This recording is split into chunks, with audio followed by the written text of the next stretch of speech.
Bonjour Mathieu. Bonjour mon petit Pascal. Comment tu vas? Bien mon père.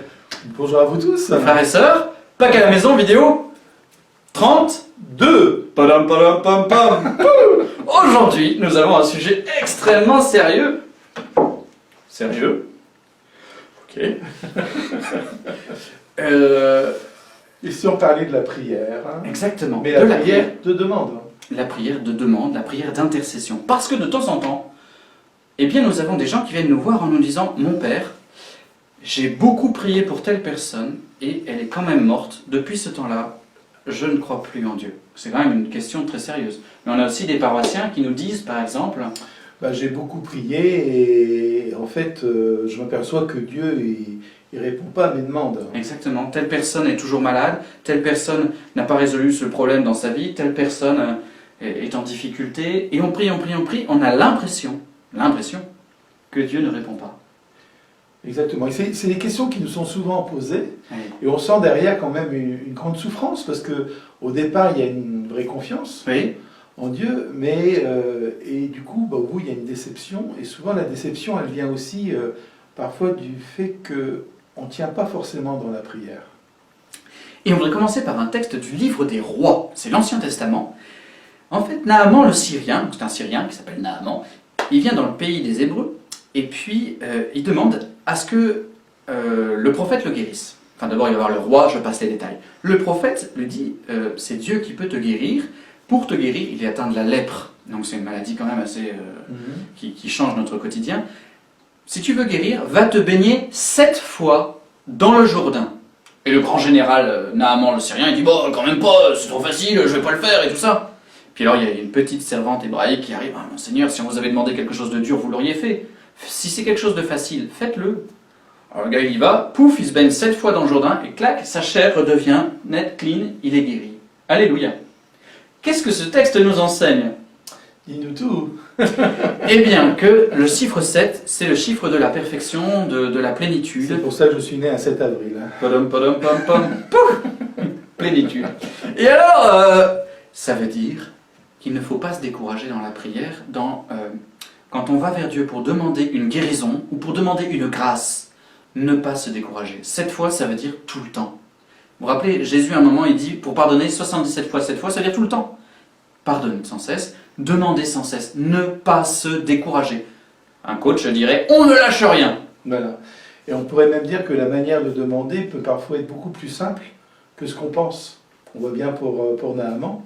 Pour lui, c'était trop facile. Oui, donc il se dit, voilà, il aurait fallu une prière magique ou je sais pas quoi. Et nous, parfois, on fait des choses très compliquées. Parfois même, on joue un peu au troc avec Dieu en disant, tu me donnes ça, je te donne ça, etc. Je te fais 257 Voilà. prières à Sainte Rita. Alors que Dieu ne demande pas tout ça. Dieu demande simplement qu'une prière jaillisse de notre cœur et qu'elle se fasse dans la confiance. Et dans la persévérance. Ça ne veut pas dire que Sainte Rita ne peut pas nous aider. On a des vraies grâces obtenues par des neuvaines à Sainte Rita. Bien sûr. Et donc voilà, quand une prière n'est pas exaucée, il y a 3 libertés qui sont en jeu. Il y a notre liberté, celui qui prie. Il y a la liberté de celui pour qui on prie. Et il y a la liberté de Dieu. Donc le premier problème avec notre liberté, c'est que peut-être on n'est pas persévérant. Mais peut-être aussi, donc là c'est une question de quantité de prière, même si c'est pas très joli. Mais il y a peut-être aussi une question de qualité. De temps en temps, Jésus taille les apôtres et il leur dit quoi? Et il leur dit que leur prière est mauvaise. Vas-y, dis. Et dans le sens de dire que, je pense que la prière, pour qu'elle soit bonne, il faut qu'il y ait vraiment en nous le désir de guérir l'autre d'une certaine manière. Mais souvent, ça sort de nous-mêmes. Et quelquefois, c'est plus une prière pour nous rassurer, nous, pour nous donner parfois même bonne conscience, mais qui n'est pas forcément une bonne prière dans la mesure où la demande n'est pas la meilleure, quoi. Et donc, au fond, Jésus nous pousse toujours à purifier les causes de notre prière, et il nous invite à aller chercher plus profondément en nous sans nous décourager. Il dit parfois aussi à ses disciples, si vous aviez la foi comme un grain de sénévé, un tout petit grain, vous diriez à cet arbre, va te déraciner et te jeter dans la mer, et il le ferait. Souvent, quand on prie aussi, on manque de foi. En fait, on prie parce que voilà, on essaye, mais on ne croit pas du très fond de notre cœur que Dieu va nous exaucer. Et parfois, dans les 3 libertés, c'est la nôtre qui est défaillante. Ça ne veut pas dire que notre prière elle est parfaitement mauvaise, mais elle est encore imparfaite, incomplète. Et peut-être aussi que, dans le fond, est-ce qu'on a vraiment confiance que Dieu va réaliser ma prière? Exactement. Est-ce qu'il n'y a pas toujours un soupçon de doute Alors, en nous? Et à partir du moment où il y a le soupçon de doute, elle ne peut pas vraiment être efficace. donc, frères et sœurs, par rapport à notre liberté, pour que votre prière soit exaucée, il faut pas se décourager et le faire du fond de son cœur, du fond de sa foi, et que ce soit une prière vraiment juste, vraiment bonne. Maintenant, il y a la liberté de l'autre.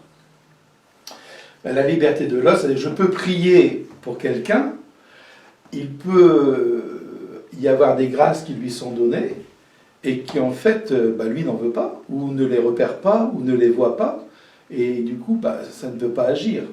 Hein.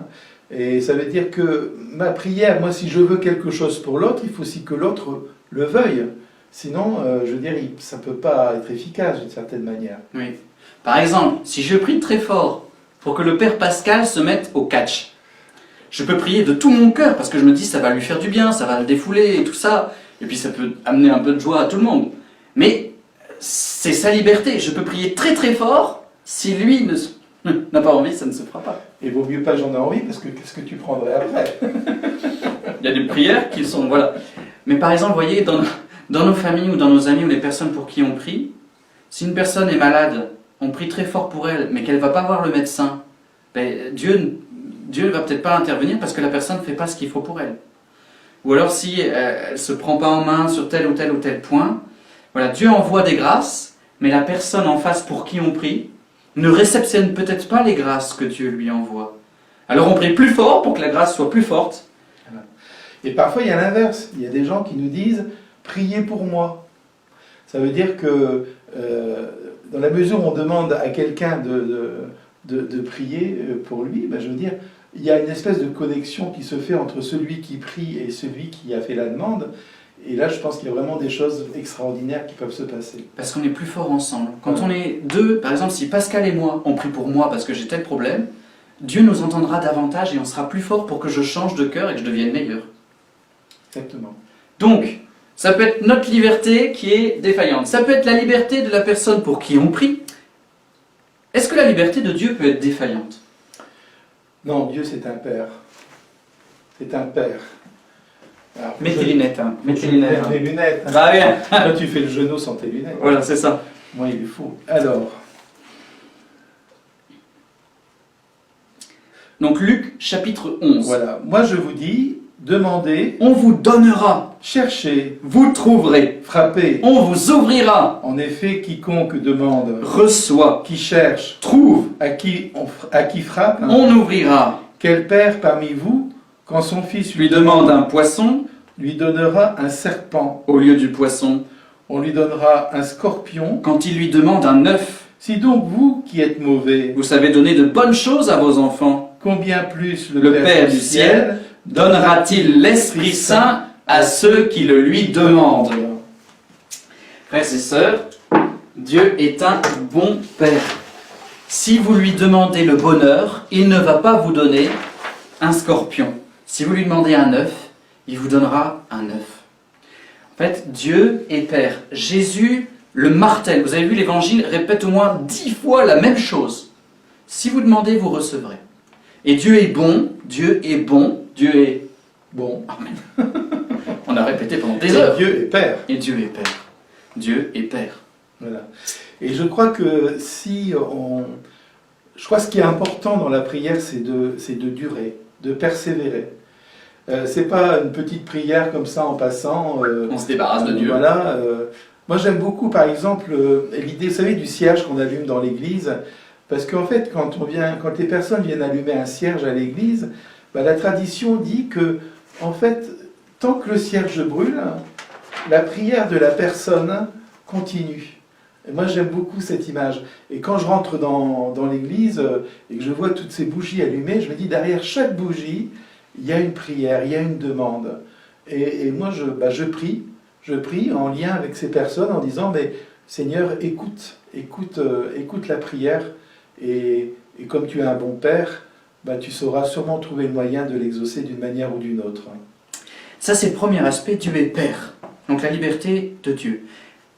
Mais comme un bon père, il donne toujours quelque chose quand on le prie. C'est ce qu'on appelle une grâce. Dieu, à chaque fois qu'on s'adresse à lui, mais même pour lui dire merci, pardon, s'il te plaît, je t'aime, toutes les prières qu'on fait, dès qu'on tourne notre cœur vers Dieu, tout de suite Dieu fait tomber sur nous ou sur les personnes pour qui on prie ce qu'on appelle une grâce, un don, un cadeau.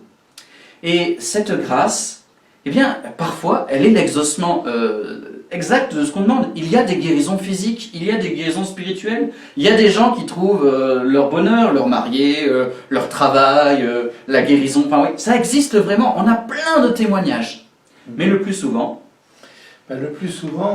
Parfois Dieu ne répond pas exactement comme nous on voudrait. Et donc on a l'impression qu'il n'a pas répondu. Mais vous savez que parfois il faut un petit peu de temps pour se rendre compte que Dieu a répondu à notre prière. Ça veut dire que, je le disais dans une vidéo avant, il y a déjà un petit moment, de dire, si on ne relit pas sa vie, si on ne relit pas sa vie, on ne peut pas se rendre compte que Dieu a répondu à notre prière.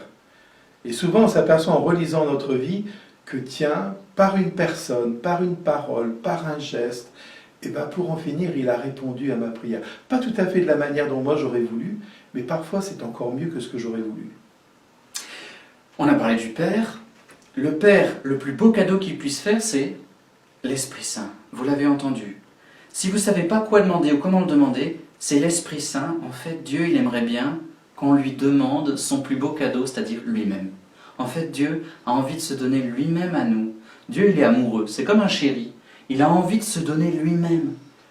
Bien sûr, ces cadeaux, c'est important. Mais si on lui en fait que demander des cadeaux à Dieu, en fait, on rate le plus important, lui-même. Ce qu'on veut chez quelqu'un, c'est d'abord le quelqu'un. Et la bonne demande à faire, c'est la plus belle, c'est de demander l'Esprit Saint. C'est la grâce des grâces. C'est la source de toutes les grâces. Oui, puis je pense que quand on a l'impression qu'on ne sait pas prier, qu'on ne trouve pas les mots pour prier, faut simplement demander dans sa prière à l'Esprit Saint de venir prier en nous. Et c'est l'Esprit qui mettra en nous les mots qui sauront toucher le cœur de Dieu. Oui. On finit, frères et sœurs. Donc on reprend. Parfois c'est notre liberté qui est défaillante, il faut l'améliorer encore. Parfois c'est la liberté de l'autre qui est imparfaite aussi comme nous. Alors ça ne marche pas toujours, mais Dieu ne se décourage pas. Et puis il y a la liberté de Dieu. On ne peut pas forcer la liberté de Dieu. Dieu c'est quelqu'un. Et il nous exercera comme il l'entend lui qui est Dieu. On a parlé du Père, on a parlé de l'Esprit Saint, et on va finir par le Fils. Tu avais quelque chose à nous parler, Pascal ? Jésus qui est parfait, Dieu ne l'exauce pas. Parce qu'il ne voulait pas souffrir, Jésus. Pourtant, il est mort sur la croix. Voilà. On oublie souvent ça. Jésus sur la croix, il a d'abord dit « Père, pourquoi m'as-tu abandonné ?» Père, pourquoi m'as-tu abandonné ? Beaucoup d'entre nous peuvent éprouver la même chose que Jésus. Puis après, je dis, Jésus s'est jeté dans la confiance totale en disant « Père, entre tes mains, je remets mon esprit. » Père, entre tes mains, je remets mon esprit. Ça veut dire, je crois que toi, tu sais ce qui est bon pour moi, pour en finir. Et de la mort, jaillira la résurrection. Voilà, l'épreuve ne nous est... C'est pas parce que Dieu est Père et qu'il nous aime qu'on n'aura pas d'épreuve à traverser. Son Fils chéri a traversé la mort. Mais la mort n'a pas le dernier mot. Et donc, quand vous vous sentez éteint, fatigué, ou que vous voyez que vous avez l'impression de ne pas être exaucé, priez, priez, laissez-vous allumer par Dieu. Il reviendra vous donner la vie. Toujours. La grâce de l'Esprit Saint. Et si vous voulez, on peut simplement terminer en regardant cette bougie et en pensant à toutes ces petites bougies qui brillent dans les églises, en disant « Seigneur, viens au secours parfois de notre manque de foi. Toi, tu sais toujours ce qui est bon pour nous. Aide-nous à grandir dans cette confiance. Et aide-nous à ne jamais lâcher dans la prière, à tenir bon, parce qu'au bout du compte, tu trouveras toujours le moyen de nous exaucer. Amen. Amen. Au nom du Père, et du Fils, et du Saint-Esprit. Amen. Amen. Voilà les frères et sœurs, à bientôt!